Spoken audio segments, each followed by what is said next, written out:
This episode is brought to you by Audi. The road is calling. Embrace the thrill of the drive with the all-new, fully electric Audi Q6 e-tron. Featuring effortless power, serious acceleration, and advanced Audi tech. It's not just a new EV. It's a new way to experience driving. The all-new, fully electric Audi Q6 e-tron is here. The next chapter of Audi starts now. I can say to my new Samsung Galaxy S25 Ultra, hey, find a keto-friendly restaurant nearby and text it to Beth and Steve. And it does, without me lifting a finger. So I can get in more squats anywhere I can. 1, 2, 3. Will that be cash or credit? Credit. 4. Galaxy S25 Ultra, the AI companion that does the heavy lifting so you can do you. Get yours at Samsung.com. Compatible with select apps. Requires Google Gemini account. Results may vary based on input. Check responses for accuracy. Hey, Fidelity. What's it cost to invest with the Fidelity app?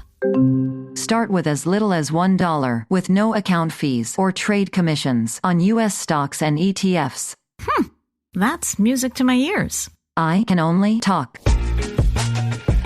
Investing involves risk, including risk of loss. Zero account fees apply to retail brokerage accounts only. Sell order assessment fee not included. A limited number of ETFs are subject to a transaction-based service fee of $100. See full list at fidelity.com/commissions. Fidelity Brokerage Services, LLC, member NYSE, SIPC.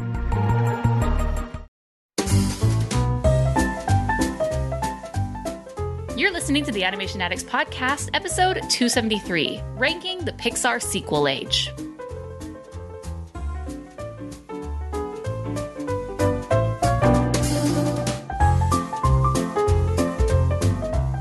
Welcome to the Animation Addicts Podcast with the Rotoscopers, the #1 place to get your animation fix with animation addicts just like you. Each episode, we dive into the wonderful world of animation featuring Disney, DreamWorks, Pixar, and everything in between. From hilarious discussions and movie reviews to interviews with industry insiders, this show's mission is to brighten your day through our love of animation. So hop on your nerdy couch, grab some snacks, and get ready to hang out with your animation besties because it's time to dive into today's episode. Hey there, Animation Addicts. I'm Morgan Stradling. And I'm Chelsea Robson. And we are back at it again, talking about the entire Pixar canon. We are finally to the beloved, the masterful, the amazing sequel age of Pixar. Oh, gosh. Where so many of the what films... age are you talking about? Did I miss a memo? Did I miss the memo here? I'm being a bit sarcastic there, but nonetheless, here we are, and we are going to talk about it. This is one of the bigger ages. It spans 2011 to 2019, and there were quite a few films coming out. A few came out during the same year, which is pretty exciting because we had never seen that before for Pixar. So let's jump right into it. Lowe's knows what makes SpringFest savings even better are member-only doorbuster deals. Right now, rewards members can save $40 on an Allen & Roth Chesler Gold faucet. Was $99, now $59. Plus, save $110 on a Cobalt 40-volt battery trimmer and blower combo kit. Was $279, now $169. Lowe's, we help, you save. Valid through 3/24 while supplies last. Program subject to terms and conditions. Details at lowes.com/terms. Subject to change. This episode is brought to you by Indeed. When your computer breaks, you don't wait for it to magically start working again. You fix the problem. So why wait to hire the people your company desperately needs? Use Indeed's sponsored jobs to hire top talent fast. And even better, you only pay for results. There's no need to wait. Speed up your hiring with a $75 sponsored job credit at Indeed.com/podcast. Terms and conditions apply.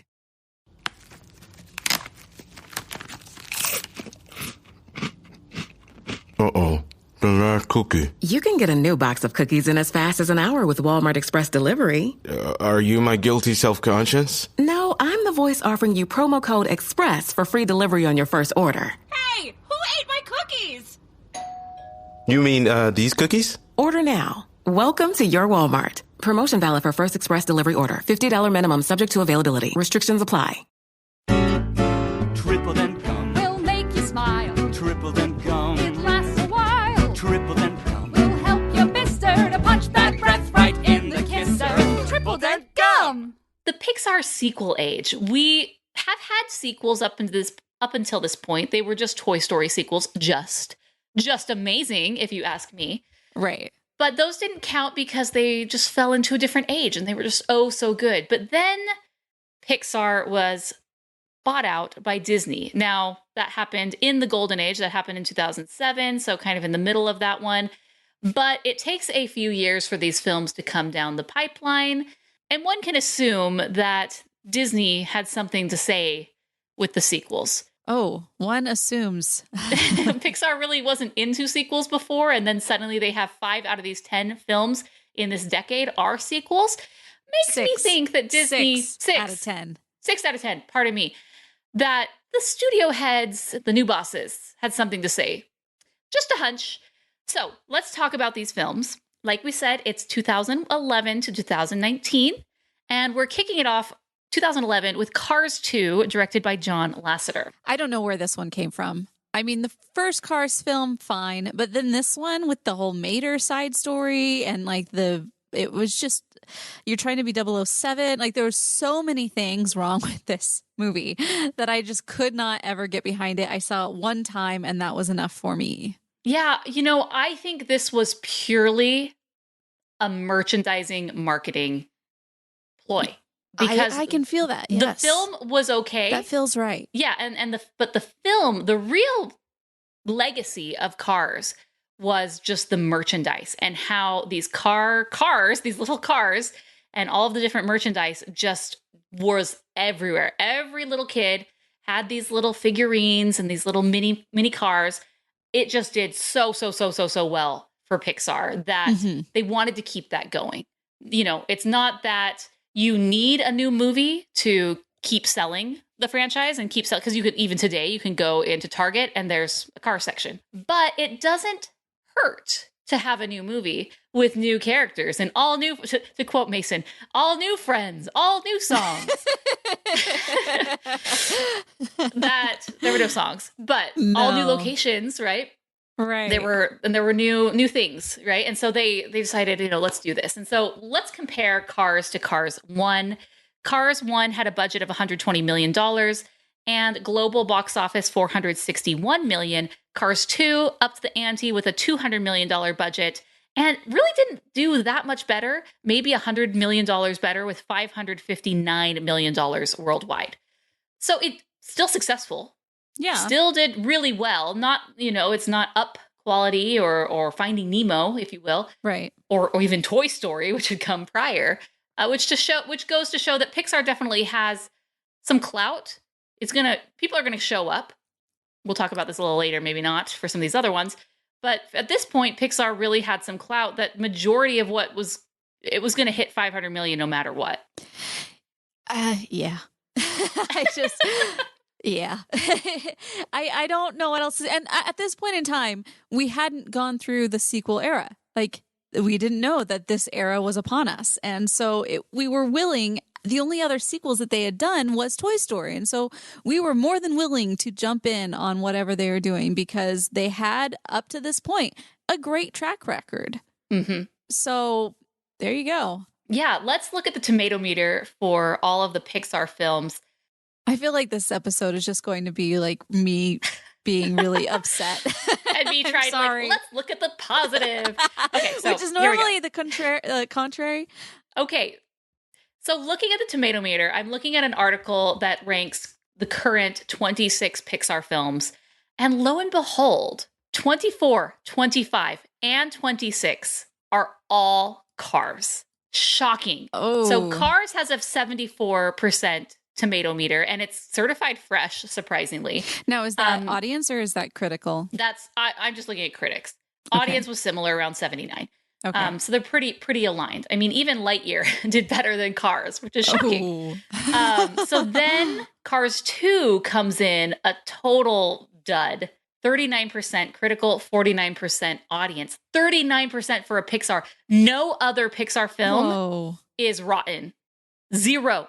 Except for Cars 2. And it's just bad. It's this, they go around the world. There's these 3 races that they have to do. Mater wants to be like the world champion. And so we got this, and like you said, there's the storyline with Mater, who, did I say Mater who wants to be a world champion? Lightning McQueen wants to be a world champion. And, Mater's involved. And I just think of that weird sushi scene with Mater. And it's odd. It's too much. It's too much of Mater. I think it was like the Mater show. Yeah. He was funny as a sidekick, but as kind of one of the main guys, just no good. No bueno. So that is Cars 2. It happened. And we thought they were done. So much so that we did an April Fool's article. We used to always on the website do an April Fool's article every year. Ha, this is so funny. This would never happen. Cars 3 has been greenlit. And lo and behold, a few years later, they did it. We will talk about that. So put a pin in that Cars 3 joke. In that. We'll be back. not too distant future. So next up is Brave 2012, directed by Brenda Chapman and Mark Andrews. Whew. And I mean, even then, Brenda Chapman left midway through, but she still got the director credit. Right. And then later on, co-directed by Steve Purcell. So he jumped in on that one. The thing is about Brave is this is at the very beginning of the Rotoscopers Animation Addicts podcast. And so I just remember like we were all super excited about it just because it was Pixar. So we were still on the high of like, okay, we'll give them one fail. Everything they do turns to gold, except for Cars 2. Except for Cars 2. we'll just forget that shadowy place. But I feel like this time I just remember we did like, this was one of our mistakes is like, because we got the press screening. And so we'll do a non-spoiler review and then a spoiler review after the fact. And we learned very quickly not to do that. That was the only episode we did that for. Basically there on out, it was like, hey, we're talking about the movie. We're talking about the whole movie. So see the movie before you watch the podcast. The reason why we did that is because we had done that for Wreck-It Ralph. And because Wreck-It Ralph. Well, the test screening. Right. But we didn't realize the difference. Like, so yes, it was, it's one of our lower listened to episodes, but this was, we learned our lesson and we evolved. Yes, as we should. Patrick Doyle I think this is one of the first times that they brought him in on the soundtrack. I just love Patrick Doyle. The man knows how to ride a waltz. This is his background too, so his culture. So it was just, I like the soundtrack to this one. It's fun. Yeah, this one's interesting. It's their first sort of princess film, which they never really were this fantasy brand. They had these other films that, were fantasy, but not. They were just whimsical in a way, more whimsical versus fantasy. And so it was kind of the first one that had songs. Well, maybe not. They Toy Story and whatnot had songs, and this has no one singing songs, but there are a few songs in here that are memorable and noteworthy, but it just didn't really hit the way I think we were hoping. Like going back, I don't want to go back and watch Brave too much. Then the mother turns into a bear and there's all of those shenanigans that happen and there's the witch. Right. I think we were a bit looking forward to this more than it actually delivered. Critical consensus, 79%. And as far as how it did in the box office, 185 million, so less than Toy Story 3 and even Cars. But it did 538 million. So even worse than Cars 2. Better critically, but as far as audiences, it just didn't have that pull to really take it to the next tier, which I think is like the 700 million tier and beyond. Oh, does that all? We will get there. So speaking of 700 million tier, we have Monsters University 2013, directed by Dan Scanlon. That film did $743 million worldwide. This is the second sequel in the sequel age. And it's our favorite buddy film. One of our favorite. I mean, Pixar does a lot of these, but who doesn't love Mike Wazowski? Mike and Sully, yeah. This one has an 80% rating compared to the first one, which, I mean, you can expect 96% for the first one. The films during that classic era and even the part of the golden age, just so good. So good. I remember being excited for this one and thinking that it was going to be, a little different. And I think it has a really good story, but it's not one that I necessarily want to go back to. I'd say the biggest lasting impact of this movie is that MU hat. You still see that all over the place. Yeah. You see that at Disney World. People loved, or Disneyland, both people love to wear that MU university hat. I think it's just so funny. That's the number one merch. I mean, they couldn't really get a lot of toys out of this one. You could, but not like cars. But that hat, who knew the hat was going to have longevity? Right. So at this point, they had done one per year. And then 2014, there was nothing. We will find out later why. But then 2015, we come out with Inside Out. Mm-hmm. And that is Pete Docter with co-directed by Ronnie Del Carmen. And I think Inside Out was it was kind of like a revert to what we had expected from these Pixar films. I just remember it being a huge win in my book of being like, wow, this was really in depth. It really was almost like going to therapy a little bit. So it was like they did a good job. I recently introduced my kids to Inside Out and they love it. My son is just so inquisitive and do we really have those things inside our heads? And trying to, you got to explain that it's just a representation, but we do have those emotions and the long-term memory is a thing. And, core memories he loves to talk about. And but this is one that they have requested to watch. This is like their new Toy Story. They love this movie. Their new go-to. Yeah, but I don't let them watch movies over and over and over again. I like to expand their horizon. So I have a list of all of the Disney canon and we check off so they can watch them all. I need to do one for the Pixar canon. But yeah, they really enjoy this. I remember this came out. It was just so, the soundtrack on this, phenomenal. It's just so simple with the piano. I believe it's Michael Giacchino.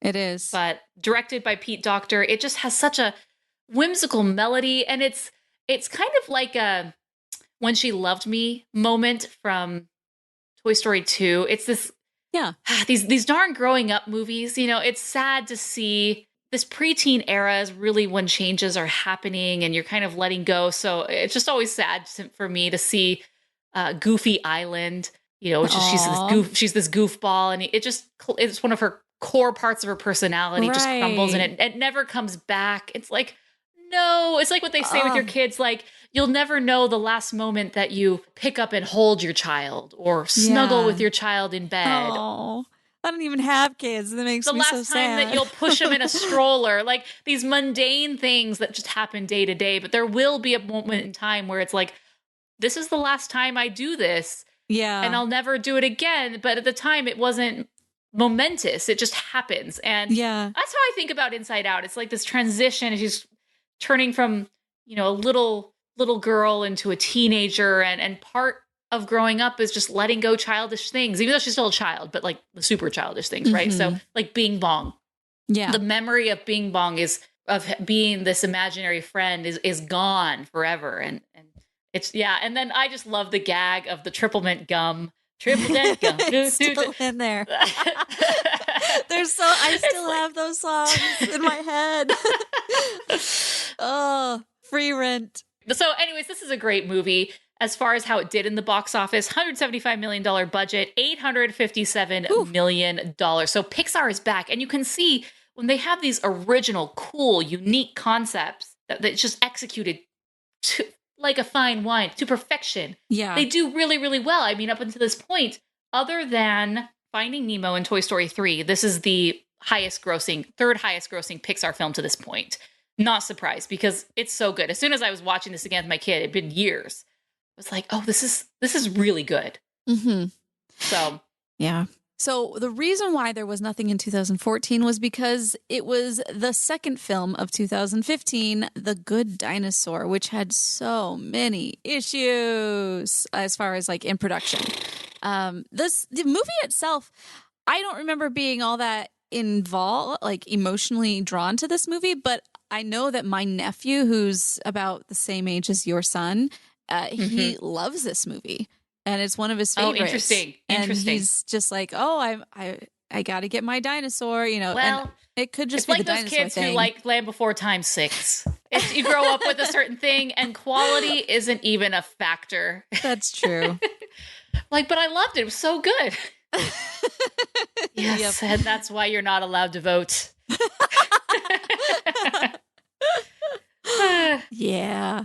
I look at the process of this and I still am very upset that they just skipped out on so many different possibilities with the art book. I feel like when we first heard about this film, what we were sold, or at least how I perceived this film to be, was what if the asteroid didn't kill the dinosaurs, right? Yes. And so in my mind, if they weren't killed, the asteroid never hit the Earth, and so they never died, they never were extinct, dinosaurs are still here today among us. What would that world be like? To me, that's the interesting world. That's what I'm interested in. It was a cool concept. It was like, oh, wow, there's cars driving around and there's dinosaurs walking around and the people and dinosaurs are living together. Cool. And then that's not what this ended up being at all. It just ended up being kind of like a prehistoric dinosaur film. They had evolved to the point where they were farmers and then they have a pet human. Right. I'm like, okay. Yeah, I'm looking at on Wikipedia. It says that this is the original concept and development was by Bob Peterson. He directed the film until August 2013. It was supposed to come out in 2014. Right. And then at 2013, they said, no, this isn't working and we're going in a different direction. And so that it gets pushed a year and then they have to retool the story. My point is that I feel like he probably came up with the idea of what if dinosaurs never, and then it just they weren't able to quite get it past that point. And so when we were hearing about it, we were still hearing his pitch, but then it probably moved over to something else, which is like, here's something completely different. So okay. 75% certified fresh, surprisingly. I'd imagine this would be lower, but audiences didn't love it as much, 64%. So that is that. Now let's move on to the last 5 of these films out of the 10. 4 of the 5 are sequels. So we have Finding Dory, came out in 2016, directed by Andrew Stanton. Now, Finding Dory had been long awaited in a way. $200 million budget and did phenomenally well, as did the first one.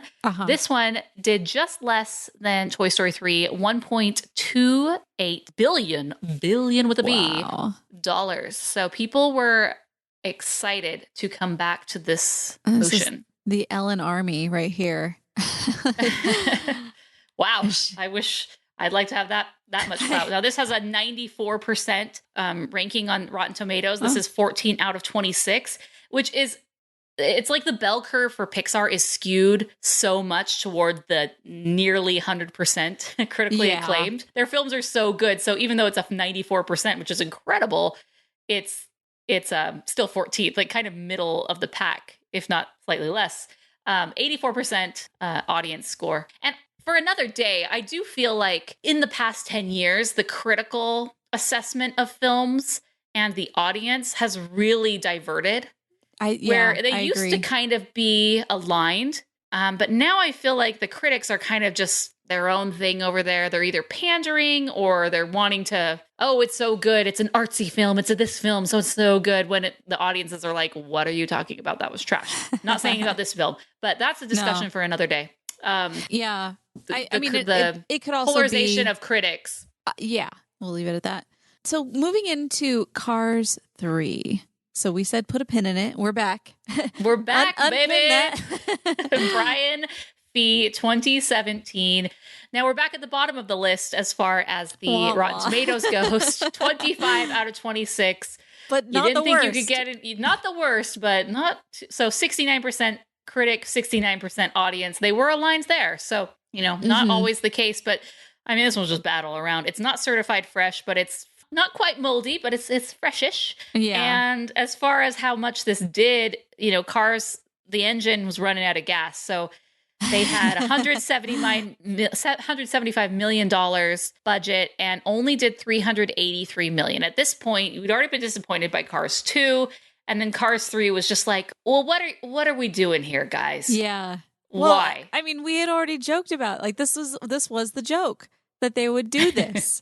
And that they were so entrenched in the Disney, let's just wring out as much money as we can out of these properties.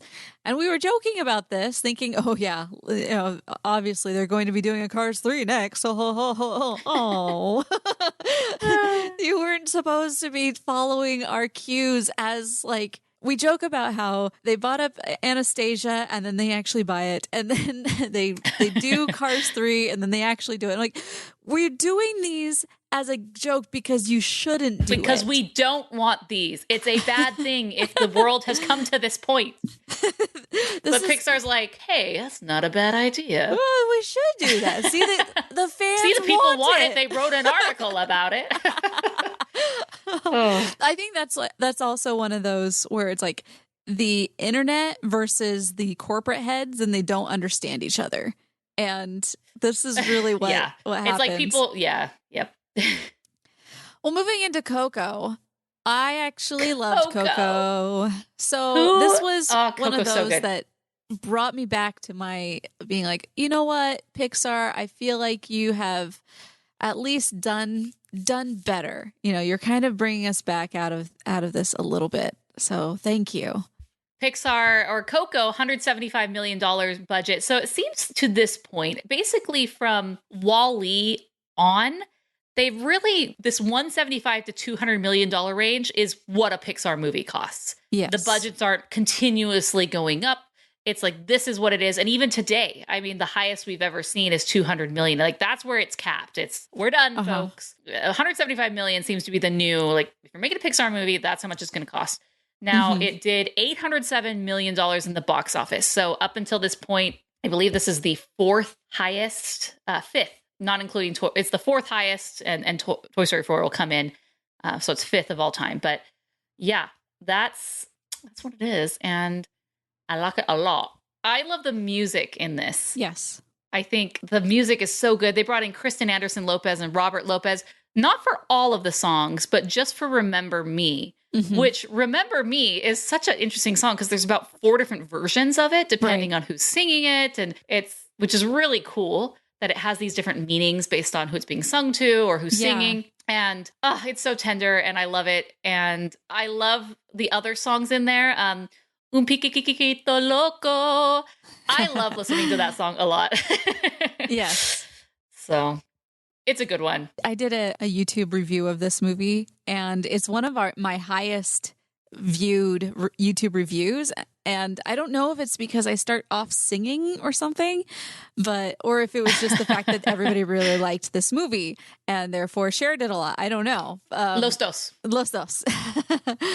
So I think I look at the fact that it has like over 30,000 views or something like that, which is not a lot by many standards, but for our standards, it was quite a bit for just a random movie review. And it was just, I still think about that as being like, really? Her? This movie was funny because this was my son's first movie. He had just turned a year, and we always go see a movie at Thanksgiving. And unfortunately, he's very well behaved, but this movie had Olaf's Frozen Adventure in front of it. And it's like 30 minutes. The canceled TV special that they decided to shoehorn in as a short in front of a Pixar film, it just didn't make sense. And we remember the drama about this. They had to put signs at the ticket booth and in front of the theater, be like, FYI, there is a 30-minute Frozen short before this movie. So we get there early. He's okay. By the time this short is over, he has lost it and he is done because he is 1 year old. What are you expecting? Yeah. So my mom took him out and I took him out partially. So that was my theater experience, unfortunately. But I just like, really? You couldn't, like nowadays they would have thrown that on Disney Plus and called it a day. Oh, yeah. But it's like, really, you couldn't just find some random time slot and put it there? Like, if anything, it's made. Just, I don't know. I don't know how it all works, but that did not work. Okay, 2 more. It's not The Incredibles. It's just Incredibles 2, 2018 by good old Brad Bird, my man. This movie blew everything out of the water. As far as just money-wise. Insane. As far as money-wise, yeah. $200 million budget and $1.242 billion with a B. Josh. This is the highest grossing Pixar film of all time. I mean, I feel like this in 2019, obviously anything pre-2020 was like we were hitting the pinnacle of these like massive box office. Yes. And we're struggling to get back there. But Toy Story 2 or Incredibles 2, it had so much potential because it was one of the most requested. Like, we got to have a sequel because it basically ends and tees up a sequel. Right. But it was okay. I mean, you can go back and listen to our full reviews on this, but I'll just say I just felt like it was a gender swap that didn't work out. It was just like the same movie again. Just now it's her instead of him. And there's so many things that it could have dug into, but it just didn't. And it felt lazy. Mm-hmm. That's just how it is, I guess. Yeah, the critics absolutely loved it, 97%. So this is 9 out of 26 on the rankings chart. Audiences were not as high on it, 75%, but that didn't matter because people still showed up in droves anyways. Yeah. Who doesn't love a good superhero movie? I mean, that was the 2010 decade was the decade of superheroes. Right. And hey, why not Incredibles 2? Throw it in there because it didn't matter whether they're animated or not. People went and saw it. So yeah, that is that. And next up, this is the final film of the Pixar sequel age. And this is Toy Story 4, which was another one we were, you know, the dog with its head tilted to the side. Why do we need this? It ended so perfectly. That was like the number one talking point online is the trilogy was perfection. It ended on the highest, best note possible with lots of tears, obviously, in the audience as a result. Why are we doing this again? Oh, yeah, the money. Oh, right, the money. Okay, yeah. Yeah, right. Continue money. on. Yeah. $200 million budget and did $1.073 billion. Gosh. Now, as far as, you know, how critically acclaimed it was, 97% critic consensus, which at this point, I'm starting to think like, really? Her? Yeah. I don't know if I can trust you, but audiences loved it to 92. Yeah, it's definitely higher than some, which is weird. I watched this movie and audience score on this one is higher than audience score on Up. I don't understand that. I honestly there's that. Who doesn't love Toy Story? Maybe that's what it comes down to. Maybe, I guess. Gosh, I have so many problems with this movie. I mean, on our episode, this movie came out and we talked about how we just didn't like it. And it was kind of shocking at the time because I think a lot of people did. But then we have gotten tons of emails and feedback of people saying, I feel the exact same way that you do about Toy Story 4. Like, thank you for saying that. I was like, of course, I'm just going to say what I feel. I still think the best way to have fixed this is to not turn Woody into some type of forced organ donor. Let him have his voice box back and then also make the little girl at the end deaf so that she and the little doll are meant for each other. That would have made everything so much better. And I would have forgiven most everything about this movie. I would have forgiven it. I'd be like, you know what? It worked out. But nope, Woody's forced organ donation I was not a fan. Agreed. So there we have it, folks. That is the Pixar sequel age, our largest age up until this point. Previously, they had maybe 5 or 6 movies. This one has 10. And then we're going to be moving into the new era or the new age. We will reveal We're still deciding what the is, name. What does this we'll mean? reveal what we call it, in the next episode. But this is an interesting one because those $1 billion box office, you're not going to see. At all, like not even close. So it'll be interesting to discuss. So wait, just a second. We still need to rank things. How would you rank this? All right. So here is my list. Number 10, Cars 2. Number 3, Cars 3. Number 8, Incredibles 2. Number 7, The Good Dinosaur. Number 6, Toy Story 4. I bashed Toy Story 4, but wow, there are sure a lot of other films that I would prefer not to watch over Toy Story 4. Number 5, Monsters University. Number 4, Brave. Number 3, Finding Nemo. Number 2, Inside Out. And number 1, my beloved Coco.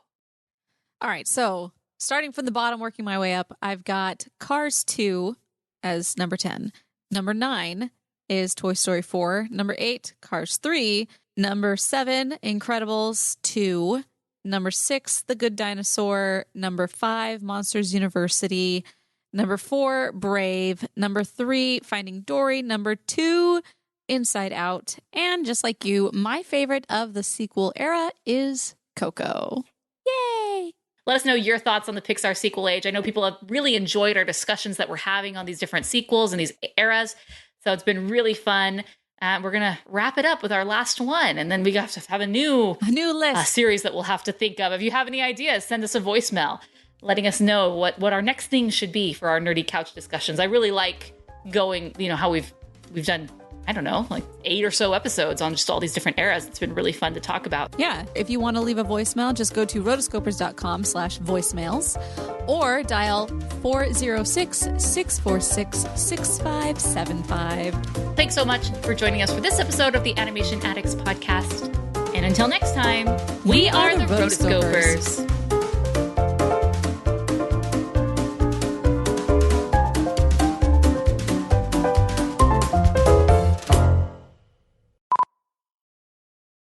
Ad break. Ad break here. And we're back. All right. Remember the how Gmail used to do that? No, it wasn't Gmail. It was Google Chat. Oh, G-Chat. yes. And it we're would lose. And we're back. Yep. Good times. Good old times. That was an era. You've been listening to the Animation Addicts Podcast. If you enjoyed this episode, don't forget to subscribe and be sure to leave us a 5-star review. We're available on Apple Podcasts, Spotify, and wherever you listen to podcasts. And if you want to help spread the word, be sure to share the podcast with your friends on social media. Just don't forget to tag us at Rotoscopers on Instagram and use the hashtag Animation Addicts. For all the links and full show notes for this episode, go to rotoscopers.com/podcast. Now, if you still can't get enough for your animation fix, be sure to subscribe to us on YouTube and visit rotoscopers.com for more animation news, reviews, and interviews. Thanks for listening.